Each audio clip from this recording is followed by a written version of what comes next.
Welcome to our special mini series called Home Truths. We're going to be talking about some common misconceptions in the world of renovating and basically shine a light on how to avoid a stressful renovation.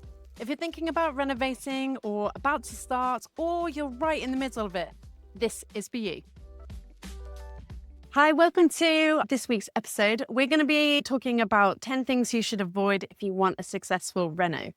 And we really believe that a successful project happens when there's a good team that works well together, but often there's an emphasis on the architect or the contractor as the kind of fundamental influencer on whether a project is successful. But the truth is that you, as the client, are pivotal and influential in making a project run smoothly. So let's start. Jane, what's the first thing to avoid if you want a successful renovation? Number one, choosing the wrong team or not trusting the right one. As much as we've just said, it's all about you, it is also about your team. And so your relationship with them and how you work as a group and how capable or aligned they are with the specific requirements for your project is the best indicator of success on a project. We can't really stress this enough. If you hire somebody, hire the person that does that thing. Try Yes. and find the person that does the exact thing that it's their bread and butter. It's what they do every day. Trying to get somebody to work out of their comfort zone is always going to be a potential disaster. And it's not because that person isn't nice or that they're not creative or that they're not willing to take on a challenge. You're just adding more complexity into an already complex situation. So if you can hire the person that's like, yes, I know exactly what you want, and you see that person's work and you think, yes, that's exactly what I want, then that's a great fit and a great match. And if you can do that, then your job will go much smoother. Do you have anything to add to that one, Amy? Yeah, I guess it's that twin thing of picking your team carefully, and that's where you can really do your homework, your research. You can be really diligent with that part. Yeah. And then trusting them to do their job. That's the bit that maybe homeowners find harder to do actually, because it's your home, it's personal. And actually, if you've done that first part really, really thoroughly, then you can do the second part. So I think they do go hand in hand. Yeah. Put the legwork in up front. We're guilty of this whenever we speak to people. You kind of feel like, oh, well, they were nice. Like, not for architecture projects, but just hiring anyone to do anything. You find somebody, maybe they've been a recommendation, they seem nice. And so you just think, oh, well, let's try it out. Let's see how it goes. Make sure you speak to a good range of people and Mm. different types of people. It's okay to do that. And as Amy's just said, put that legwork in up front. And, although someone's nice, it doesn't mean that they're going to be a good fit for your project. Mhm.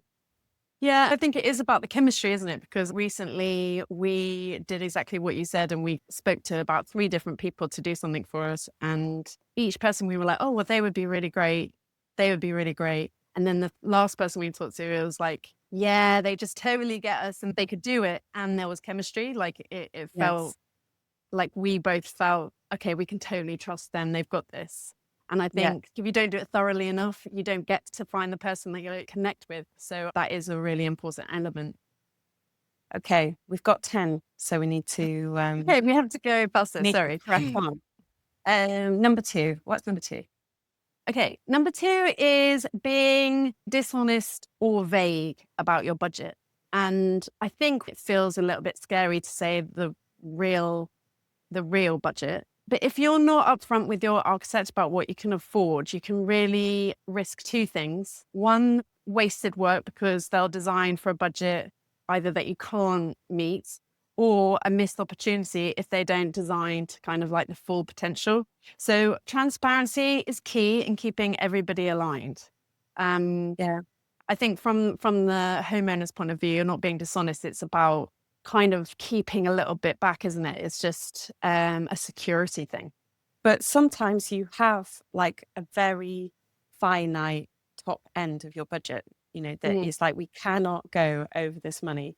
And if it feels like you're in the ballpark of that with your discussions, you definitely need to flag that with your team because they need to know and they can help advise you on reaching that budget. But you have to be really explicit about it, because a lot of people say they have a budget, and then when they don't get the things that they want to include in a project, they say, okay, but just add that. Okay, but just add that in.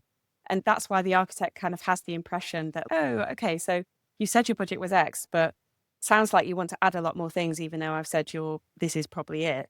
So I'm just going to assume that your budget's more, and I don't know how much your budget is, and we'll go instead off your brief. And I think that is a good thing to know for yourself. Are you a fixed budget person, or are you a fixed brief person? And you will fall into one of those camps more than the other. And if it's about the brief, then you're saying to your architect, look, we don't really want to spend more than X, but this is what we want to achieve. And so they will Yeah. design to your brief, and you can work out the costs.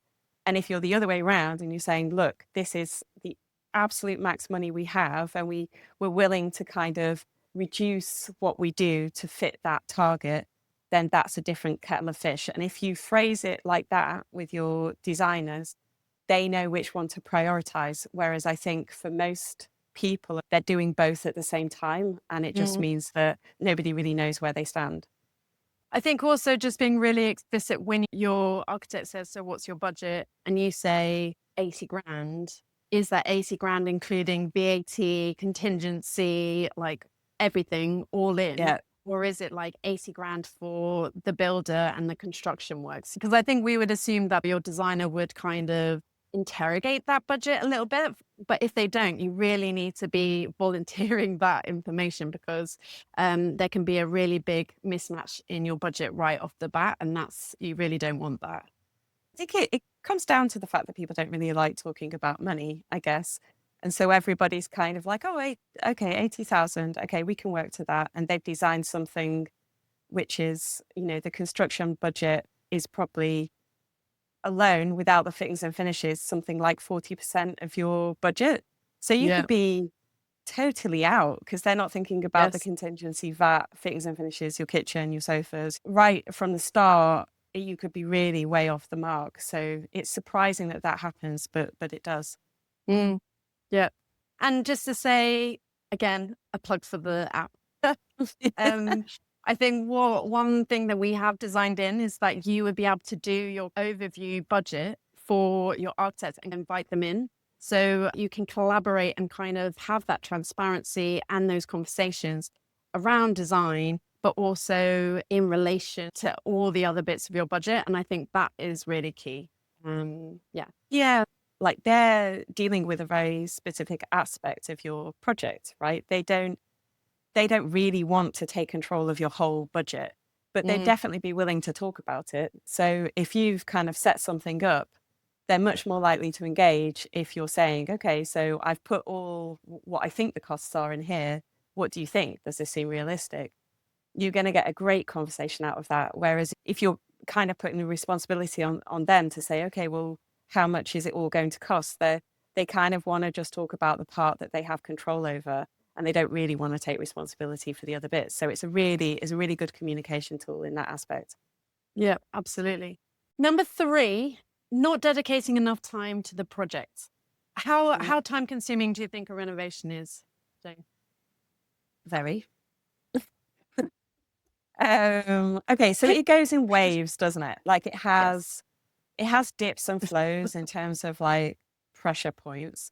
So I would say there should be a lot of work up front in terms of choosing your team, working out your brief, working out the costs. Like the more work you can do in that first moment is going to save you lots of time down the line, but it's quite hard to put the time aside. So there should be a lot of work up front. There often isn't. But then as you move through the design period, it's having time to sit down with your partner and look at drawings and review things. Then there's planning. So there's a bit of a gap there. And then when you get post planning, that's really where everything starts to go a bit crazy, isn't it? Yeah. I think actually when your project goes into planning, that's when you should start thinking about, okay, let's go and see the kitchen suppliers. Let's Yeah. go see the bathroom suppliers. If you're doing that in the 2 months where you're waiting for planning, then even if you don't have those conversations with your designer till later, if you have done a bit of legwork and thought process of what you Yeah. actually want, that's going to really massively help. Yeah, definitely. Because if you think of each one of those trips is like a day out of the weekend to go travel Say a week. somewhere Yeah. and get and see something, but you can only really tackle one at once. And you might be going to see multiple kitchen people. You really need to get a lay of the land. And the more quotes and prices you can gather, the better place you'll be for making those decisions in the detailed design phase. Because depending on whether you've got your architect to just do your external detailed design, either way, if they're helping you with your internals, you're going to be sitting down with them probably almost every week, trying to agree with them where the lights go, where the switches go, where, there's a lot of work to agree that with them. And if they're not involved in that part, you're going to be having to work that out yourself. So you should be then going off to get and say, oh, we kind of know the bathroom company we want to work with. They can draw you up a bathroom design, but you need to be involved in that. So again, Mm, I would say it's definitely a weekly commitment. And then once, there's a big push, hopefully, before you get onto site of getting all the budgets nailed down and agreeing what all the different things are going to be to make your contract with your contractor. And then once you're on site, you could be spending, I don't know, 2 or 3 evenings a week and a full day at the weekend checking things, yeah. making sure things are ordered, going to site, sorting out questions from your contractor, getting deliveries, returning stuff that's come and it's the wrong size. It really is quite a big commitment once you're on site. Not to scare anyone, but I think it's good to know that it's not the time to plan in other Mm, activities. yes, I was just about to say that. Like, it's manageable if you've already made those big decisions. If you're trying to do the big decisions alongside all of that other admin stuff, it's really, really tricky. It can just feel too overwhelming, can't it? That's why, in a way, if you're thinking about it like a race, you just want to like pace yourself. Doing Yeah, that work in the lull of planning, like that's your homework time, working out what you want, really kind of bagging the items in the detailed design phase and making as many like concrete decisions as you can. yeah, And then, yeah, site really has so much admin and running around that it will be fine if you're doing that. But you yeah. don't want to then be going to kitchen showrooms on top of that. Well, what's sad is we've talked to people who maybe aesthetics are so important to them, but then because they're just overwhelmed and at capacity on site, that actually that part that's enjoyable and the kind of the whole driver for the projects gets put on the back burner. So you're just like, Yeah. okay, yeah, let's just go with the simplest, quickest, cheapest thing. But Yeah. actually, you haven't even got the headspace to be like, what? No, no, no, no. Like That we've got wasn't this what I big vision, wanted. like we've got to keep our eyes on the prize. But yeah, so basically, definitely, it's never too early. Yeah. I guess this number four kind of runs into this quite nicely, which is overestimating your capacity. And I think most of us are juggling a lot. So work, family, life, and just being realistic with what capacity you have is really helpful. And as Jane just said, the busiest time will often be right before construction starts. And that's just when your attention is being stretched. So I think if you need to kind of plan to take a weekend or a day off work or whatever you need to do to enable yourself to actually be able to take the time to review the designs and make decisions without pressure is really key. Have you got any other top tips for that?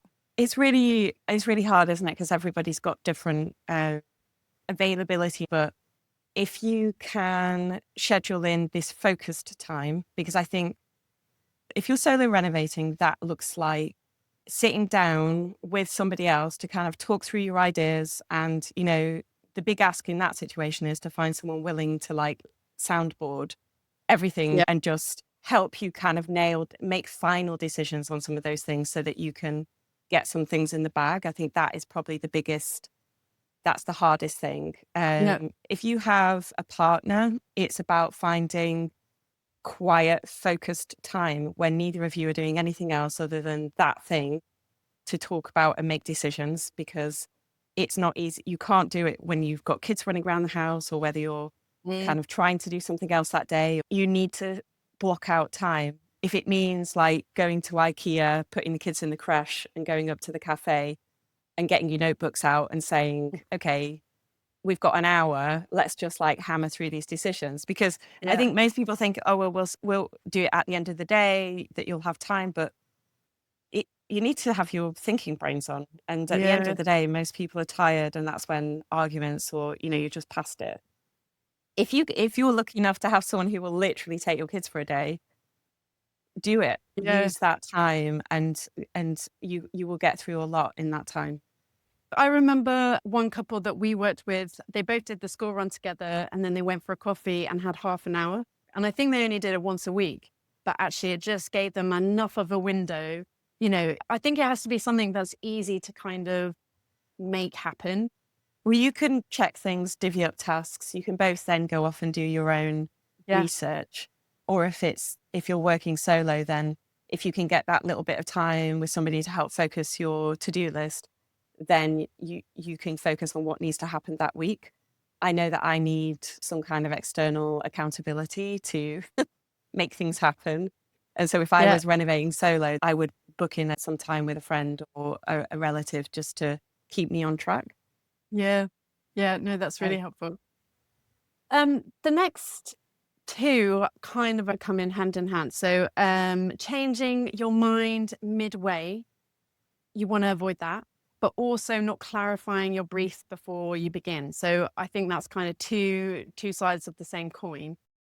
I would say that one of the biggest threats to budget and timeline is late stage changes. What do you think, Jane?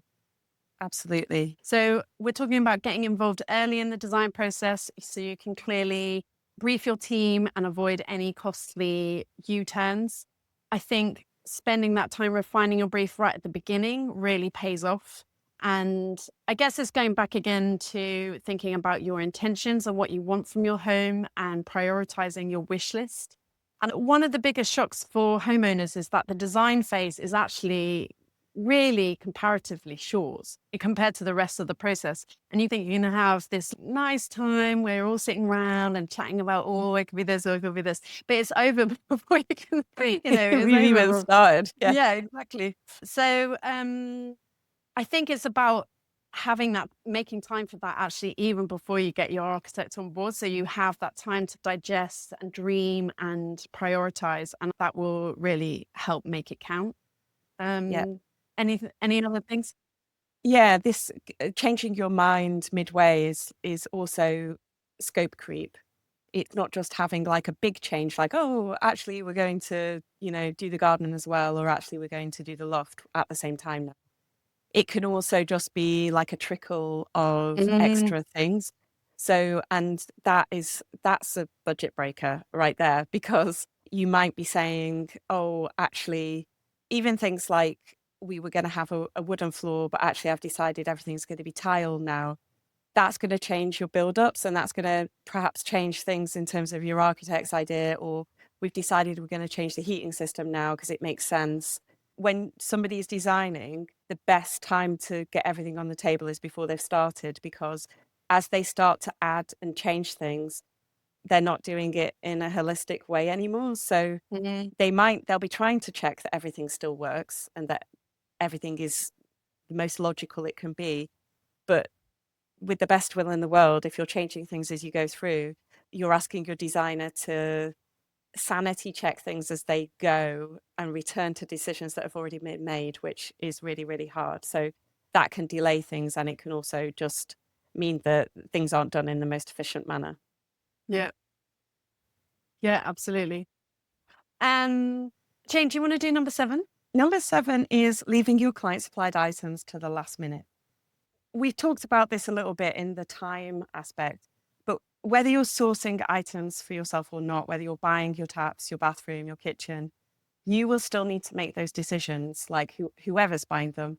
And late choices is going to delay your builder and disrupt the whole schedule. So take that time, select and order your items well in advance to avoid the stress and the extra costs.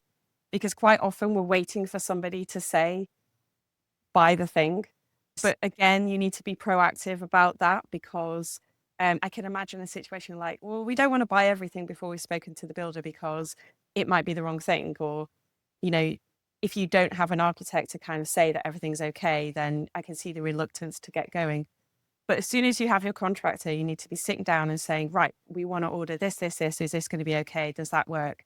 Because literally, without fail, the contractor will ask you to order something max a week before you need it, which is too late. It's too late for so many things. And you'll be like, what? I thought I had loads of time to buy this. So, the latest you want to be having that conversation is right before you start site. Our top tips for this actually would also be when you do get the deliveries, open the box, check everything's not broken, close the box and label it, and make sure that you and your builder have a designated area where all those things that you buy are placed. And if possible, I know this sounds a bit OTT, but have it in kind of rooms. So there's a pile Cool. for the bathrooms, there's a pile for the kitchen, because it's unbelievable how many different boxes will come and how easy it is to lose things on site. Yeah. So that would be top tips. Any other tips for client supply items? I guess it's the big items as well, like for doors especially. The lead-in time is 12 plus weeks. So you just want to make sure, and kitchens as well. Those two things are the really big lead-in times, and reflights. Any others Yeah. that catch people out? Those I think are the main They're big the main ones. ones. They need Yeah. to be spoken about before they start digging the ground. Yeah. Yeah. So number 8 is withholding feedback or not speaking up. And number 9 is kind of flooding your team with unstructured questions. So I guess it's all about how you're communicating with your team. So withholding feedback or not speaking up, sometimes it's really easy just to be like, oh, I think we'll probably talk about that later, or, I don't want to disrupt the process maybe, or something like that. But if something doesn't feel right, raise it, don't wait. It's a lot easier to address issues as they arise than obviously when you're on site. And it's nuanced. So for planning, it matters where the doors and windows are, it matters the heights, it matters the shape of the roof. So those things, if they're not looking right, you definitely need to call them out. But some things can catch you out, like if you're doing a wood burning stove, maybe you need the chimney and that will need to be included in planning. So I would err on the side of caution. A lot of the time, your architect will say, okay, we're going to deal with that later. We'll deal with that in technical design. But it's much better to just say the things that aren't in the drawings right now, just to double check that they're not going to catch you out post planning. And then, Yeah. literally, having said that you need to talk to your team, flooding your team with unstructured questions, it's hard. It's managing feedback questions.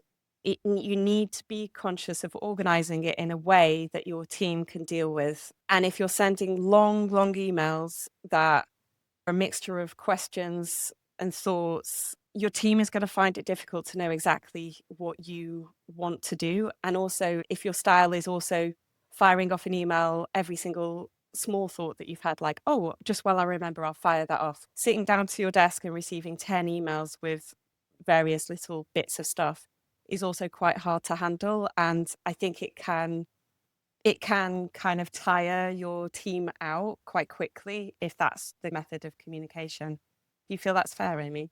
I think there's really easy ways around that. You can say, look, I'm concerned about these things. Can we have a call tomorrow and talk about these things? And every time you have a thought that you don't want to forget, you write a draft email and you write them as bullet points and then you send it as one thing. The thing that kind of gets a bit tiring maybe is when you feel like you need to respond to every single message. Mhm. Whereas actually, if you're bundling them up and saying, okay, can we schedule to talk about this thing, or when's a good time to deal with this? Then that's quite respectful, but also you're able to say all the things. Like, we want you to still say all the things and your team will Yeah. want to know them, but it's just how you deliver them to them, I think. Yeah. And also to have had the conversation in-house before asking the question to your professional. Like, you both need to, if there's something that is a decision, you both need to have agreed what you both think's the right thing to do before firing it Yes. out to the professionals, because you don't want to be going back to them, back to your partner. You need to both be united on a decision making process before you get your team involved. Okay, number 10. losing sight of your goals and forgetting to enjoy the process. Okay, so we're ending on the like, make it fun. Like, it's true. Like, yes, it's stressful, and everything that we've just said makes it sound like it's going to be like pretty full on. Yes, it's going to cost money and time, but you're creating a home. So stay grounded in your original vision and remember that this is your future space that's coming to life. And if you take your time and be thoughtful and conscientious about making sure you're doing the renovation for the right reasons and whether it's the right fit for you, if they all seem like good indicators, then it will be worth it. All that hard effort is going to result in a good, a lovely space that you can enjoy. And so just if you're struggling halfway through, perhaps return to your brief and return to those ideas that you had, and just remind yourself that there is an end and that it Yeah. will come and that the house it will be finished. Yes. I hope this hasn't totally put anyone off renovating, because it's like, there's a list of things that are going to be really difficult. But yeah, I agree with what you've just said, Jane. That could have been 10 different podcast episodes, but in a way, it's quite nice to do it rapid fire, isn't it? Yeah, we can expand. Yeah. But thank you so much for being with us, everybody. And we will be back next week. It's going to be a good one. So stay tuned. Take Okay, care. bye. Bye.